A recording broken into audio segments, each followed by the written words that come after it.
Hi. நம்ம காசு குடுக்குறோம், படம் பார்க்குறோம், கதைய தான் கேட்க போனோம். அதில லாஜிக் இருக்கான்னு பார்க்குறோம்.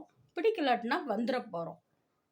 பிடிச்சதுன்னா மறுபடியும் பார்க்க போறோம். இதுக்கும் சினிமா நடிகர்களுக்கும் நமக்கும் ஏதாவது சம்மந்தம் இருக்கா?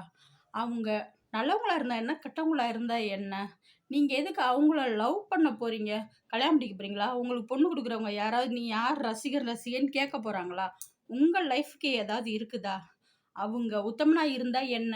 உத்தமி இல்லாட்டா என்ன? நமக்கு அது தேவையில்லாதது. நம்ம நமக்காக சம்பாதிக்கிறோம். அந்த பணத்த வரி கட்டுறோம். எப்படியோ வாழ்றோம். இடம் வாங்க போறோம். அத நிர்ணயம் பண்ற அரசாங்கத்துல இருக்கிற அதிகாரிகள், மந்திரிகள் உத்தமனா இல்லையான்னு ஒரு கிழவன் வந்து புரணி பேச சொல்லுங்க. ஒருத்தனும் பேச மாட்டான். ஏன்னா, அங்க வேற கதை நடக்கும். நம்மள ஆள்றவங்க தப்பு செய்யறதையே நமக்கு கேட்கறதுக்கு ஒரு தைரியமும் கிடையாது.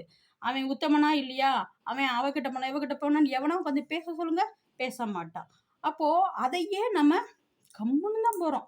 அப்போ எதுக்கு இந்த நடிகர், நடிகைகள் அப்படிப்பட்டவங்களா? இப்படிப்பட்டவங்களான்னு மாமா வேல பார்த்தவங்க பேசுறதெல்லாம் நம்ம மைண்ட்குள்ள ஏத்திக்கணும். அதுதான் லைஃப அடுத்தவங்களோட லைஃப நம்மள யாரோ அசிங்கப்படுத்துன மாரி கன்ஃப்யூஸ் ஆக்கிக்க கூடாது.